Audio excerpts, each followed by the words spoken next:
Well, what's up, everybody? It is Dennis and Andy with your movie review for the week. Now, this movie, you're going, Abigail. Abigail, that movie's been out. I know, we know it has, and we saw it, and now we're reviewing it. Cut us some slack. We can only do so much. Uh, Dennis, what is Abigail about? Well, this nice, tight hour 49-minute movie is about a group of criminals that wind up kidnapping a ballerina daughter of a powerful uh, underworld figure. They retreat to an isolated mansion, unaware that they are locked inside with no normal little girl, in hopes of a $50 million payday. Oh, yeah. We saw the trailer for it. We're like, oh, vampire movie. 12-year-old kid's the vampire. Could be interesting. So we saw it. The cast has one of my favorite actors. He's not in a lot of stuff. It's Kevin Durand. He plays this guy, Peter. I can't remember the first thing I saw Kevin Durand in. I remember one of the shows he was in. It was, oh my God, I think it was before the pandemic. It was on FX.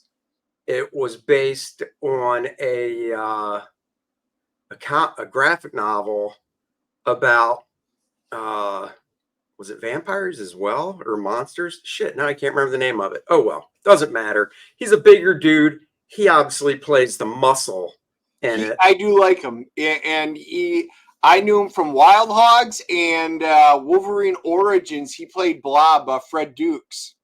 Yes. I did not know Wild Hogs. You talking about the Travolta, Tim Allen? Oh yeah, the motorcycle ones of the aging guys. Yeah, he was in that one. Oh damn! I didn't realize that had to have been one of his first things. Yeah, it is. That's probably one of his earlier ones because that was like '07 or something like that. It's pretty awesome. All right. Well, there you go.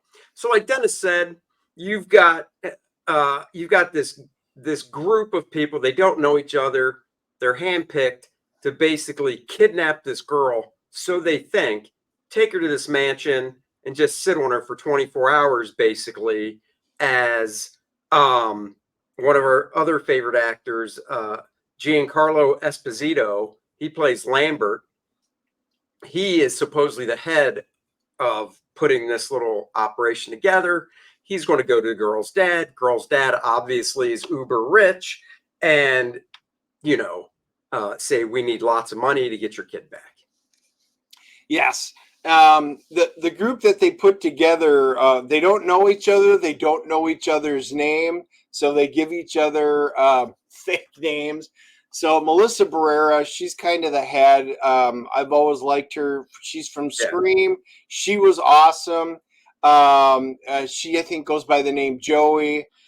Frank's is Dan Stevens. He's kind of the leader of the group who kind of brought maybe a lot of these guys together. Kathryn Newton, who we all know from Ant-Man and the Wasp. She's the new Cassie. She plays Sammy. All of the characters are great, and I'm with you, Andy. Giancarlo Esposito. No matter what he plays on, he just takes the screen. He's got that gravitas. And, he's the one who brings them together and says, hey, you just need to hold her for 24 hours and you get $50 million, and I'll see you tomorrow.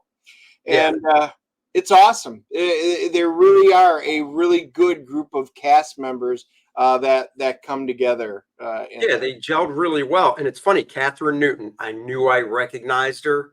And it's because she had blonde hair in this movie. And I think in Ant-Man and the Wasp, she had brown hair. Yeah. That's what I wasn't putting together. So there you go. She's all tatted up in this one. Yeah.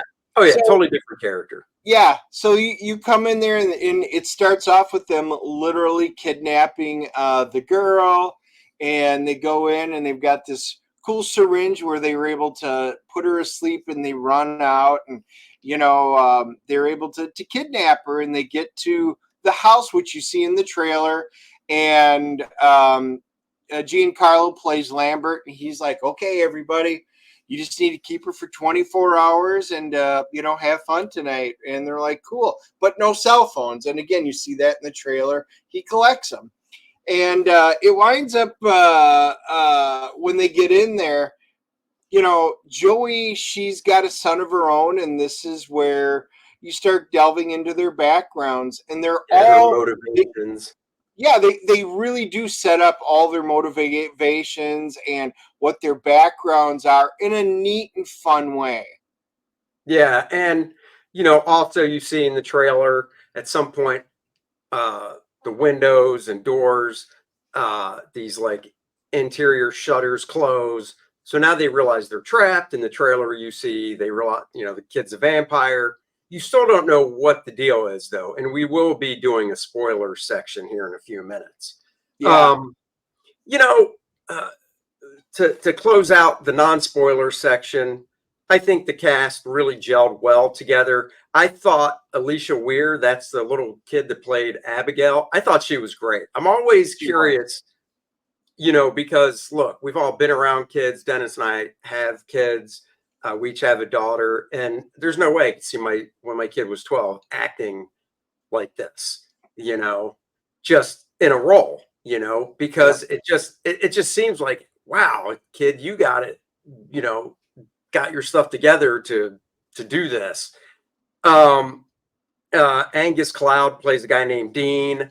Uh Rest in peace. He died last year, actually, in real life. Um so yeah, I thought they gelled really well. I thought the way they wrapped the movie up in the end was interesting. I like that. You could say there were a couple twists in it that we'll talk about in the spoiler section.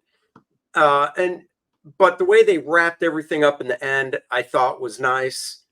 Um, To me, they had a lot of problems in the middle and a lot of head slappers, and we will be delving into the spoiler section, but there were a number of moments where I went, wow, that's just stupid. And I was like, man. So the cast worked really well. The story itself had a lot of promise. It delivered on some of it, but in other parts of it, I was kind of like, eh, why would you do it? So you kind of have to, your suspension of disbelief really had to be ratcheted up a few notch because you were like, oh okay. yeah, But we'll definitely hit that in the spoiler section. Was yeah. it worth watching? The answer is yes. There you go. Let's CGC grade this sucker scale of 1 to 10 and get out of here for the spoiler part. Whose turn is it? I don't know. I go first. On this one, I was kind of torn. Like I said, there were so much. If you just removed yourself from it, and not worried about all the little stupid things that they did, you were like, okay, this was a fun movie, and that's what I go to be, as entertained. I'm giving it an 8.0 just because I was entertained, because I didn't think too much. If I sit there and think about it, I will just go down that hole and I'll start subtracting points. But my first reaction when I walked out of that was, okay, that was a fun movie. Yeah, I mean, same here. I was surprised because at the end of our review, when you were talking about the holes we'll talk about in the spoiler side, I was like, oh, where's his going? His grade. So mine is not far off. It's a 7.5. It's a horror movie. It's a almost a 90s type horror movie. Didn't bother me. The few holes that we'll talk about, some I'm sure I know of what he's talking about. Some I might go, oh, that's a good one, because we try not to talk about this stuff before our review. So there you go. 7.5, 8.0, 15.5 divided by 2. Darn it, look at that. We are right in the average. All right, what this thing get? So IMDb is giving it a 7.1. And then we've got Rotten Tomatoes. And Rotten Tomatoes, the critics are giving it an 83, and the viewers are giving it an 87. Oh, look at So that. all in all, looks like most everybody really enjoyed this movie.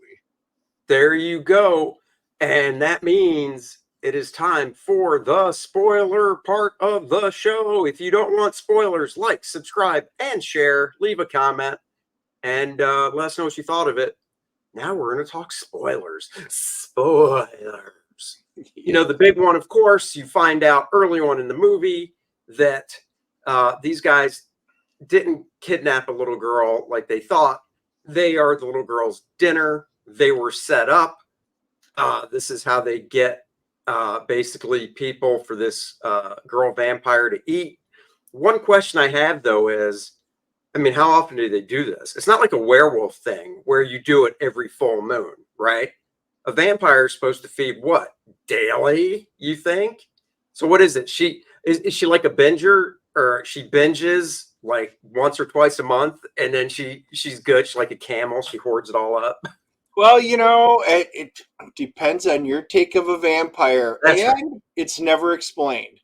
So, I mean, that I was thinking the same thing. Like, okay, does she drain them and then have like a blood bank back there, or do these Right. vampires only have to eat, once a month, or can they survive without?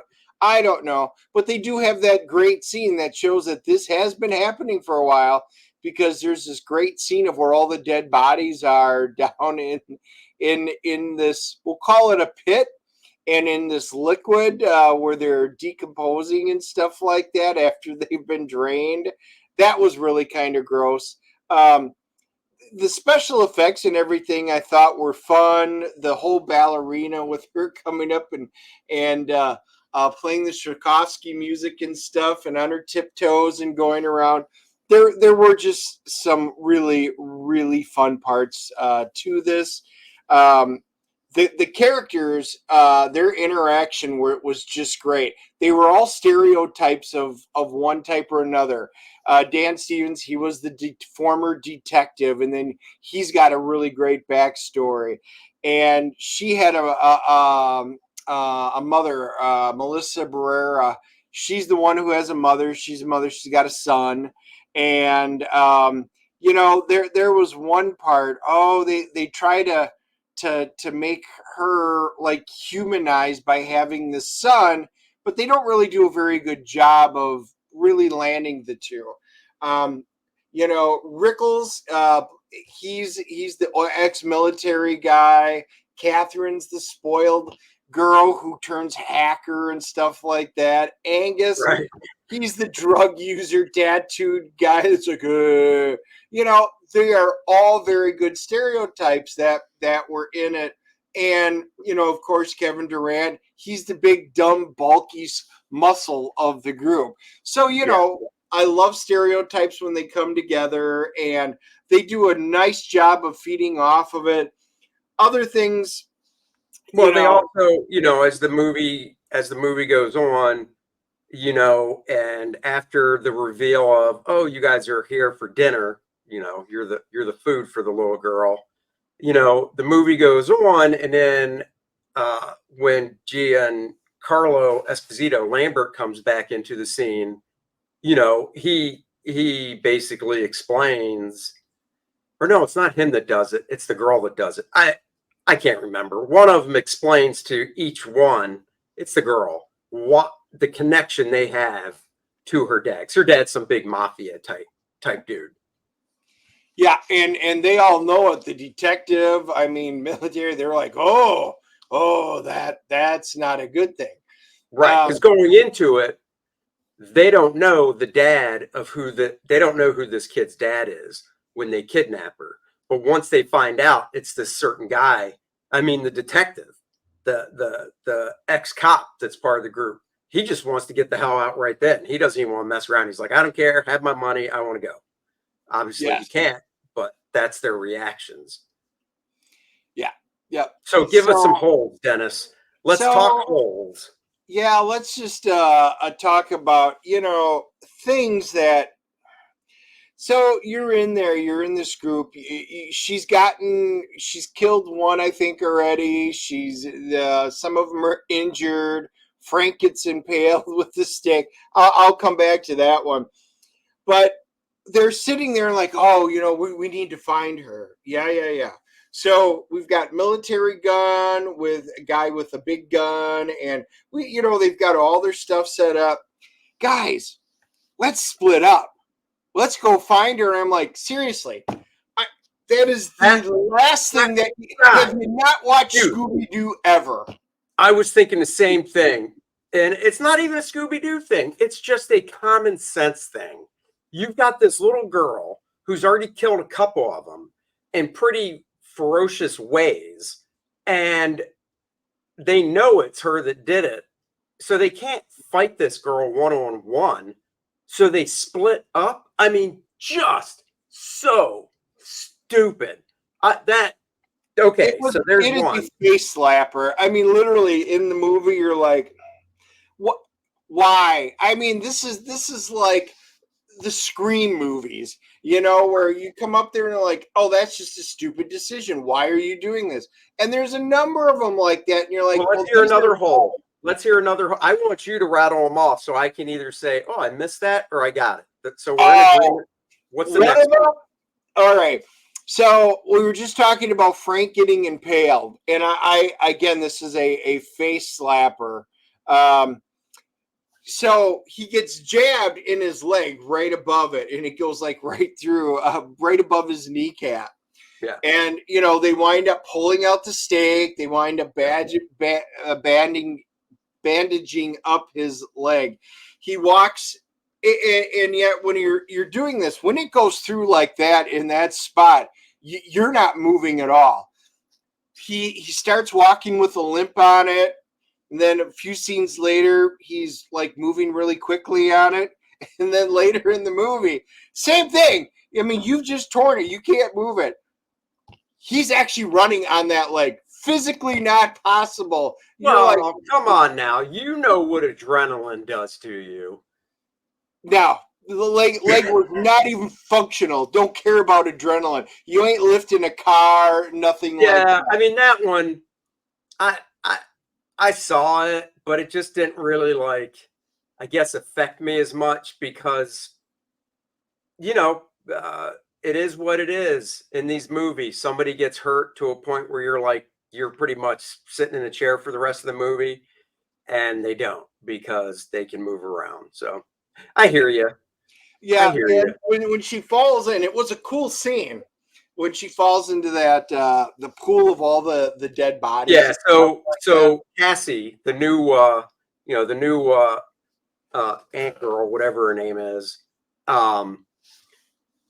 the tech kid in the movie, they split up, and she comes into this room, and she falls into a pool that's filled with these rotting corpses and stuff. Because where else are you going to put the bodies? It's basically this huge mansion that they're in, and obviously her dad owns it, and nobody uses it except for this. So yeah, so go ahead. She falls into it, and what? So when she falls into it, and this is what we were just talking about. How often does she do this? Because you look at the mansion that she's in, you look at the state of disrepair, the cobwebs, things that are broken. This has been here a long time. They have been doing this shtick for quite a while. And yet when she falls on them, all of the bodies that are laid on top, they all look like fresh kills. They're not in different states of decay. Oh, yeah. You don't see any skeletons. They're literally all full blown, look like, they just fell into the pool yesterday. Right. Yeah. That was weird. You expected some, my first thought was poltergeist, but you expected some decomp of a certain nature, unless this is like a weekly thing and those were from the week before. But I would imagine if this was a weekly thing, even scumbags getting offed would make the news like, wow, look at all these people that are gone missing. So yeah, okay. All right. Do you got anything else major, or should we call it? The last one was, this is a kind of along vampire lore where when you kill the person that turned you and stuff like that, you revert back. And they talk about it during it. When when Joey kills Frank, she reverts to human form, since Frank was the vampire who was the one who turned her. But when Frank kills Lambert, you know, which you find out he's a vampire, which wasn't really a huge surprise, but it was nice. But when Frank kills Lambert, he does not revert, even though Lambert is the one who just turned him. They literally broke their own rules. I guess in this movie, if they were going to argue back, I could see them saying, yeah, but when Lambert turned the guy, he also dripped his blood into his mouth.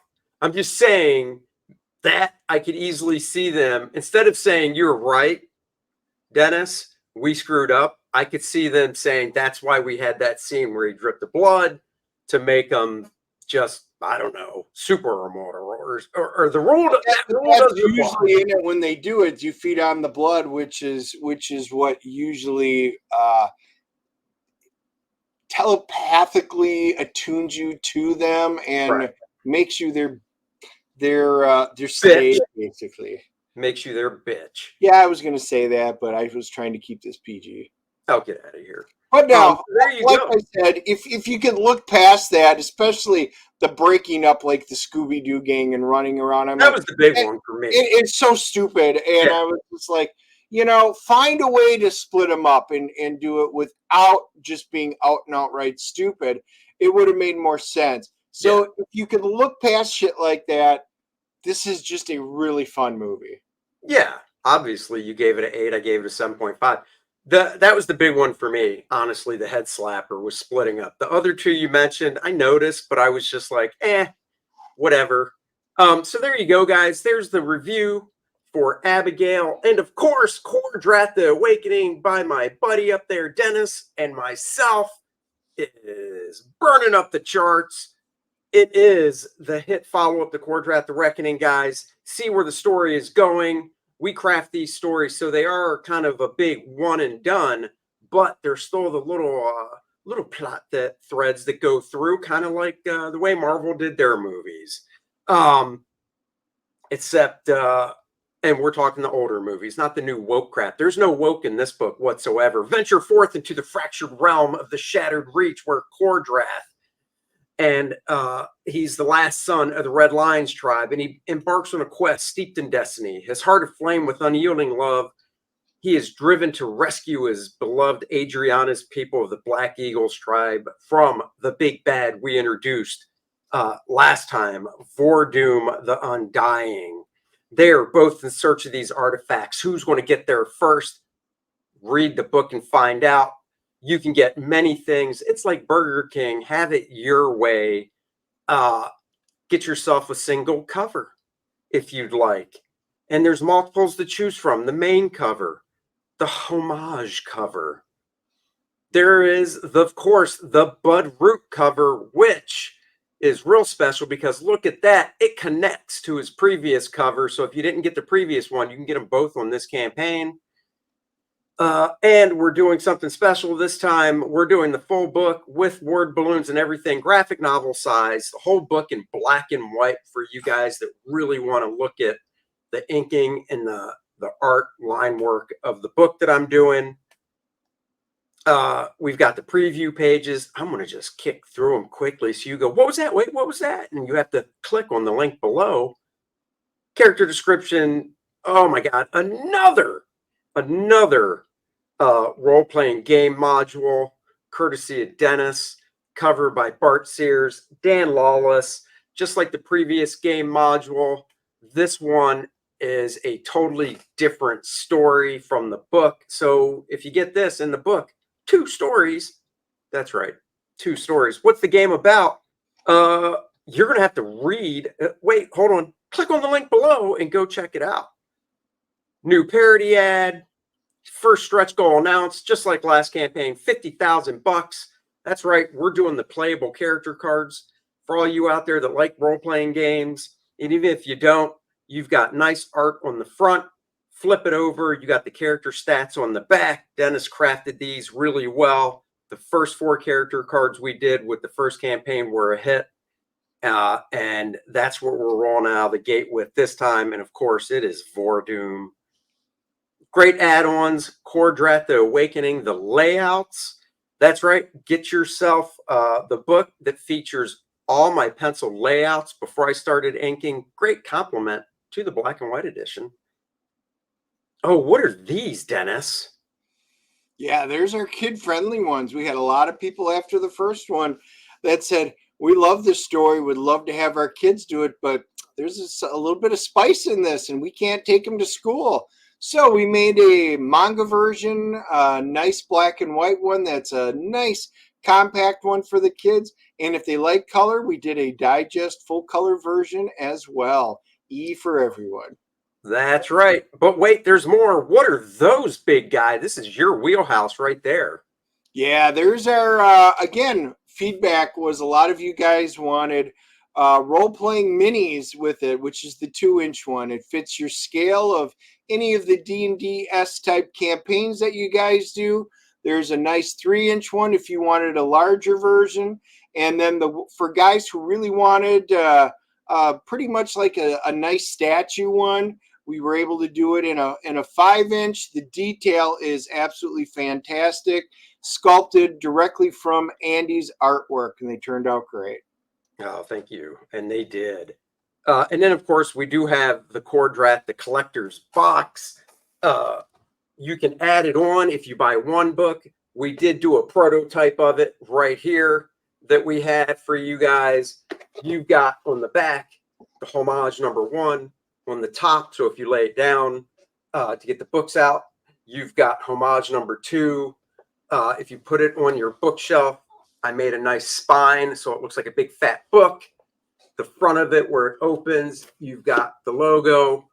Guys, this box, like I said, you can get it as an add-on, or in the featured tier, for instance, you get literally everything Core Draft the Awakening, cover A, B, C, D, the black and white edition of the book, the game module, the Adriana trading card, and all the stretch goals that unlock during the campaign in that box.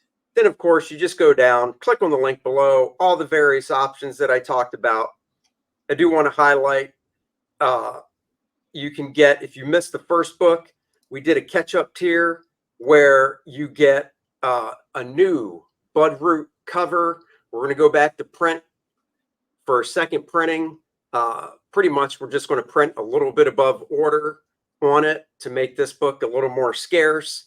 So there you go with that if you want to get that. And then, of course, head sketch commissioned by me. You pick the character, full figure, but the big bad booty daddy in that collector's box is Core Draft 1 and 2, everything. You get everything from the first campaign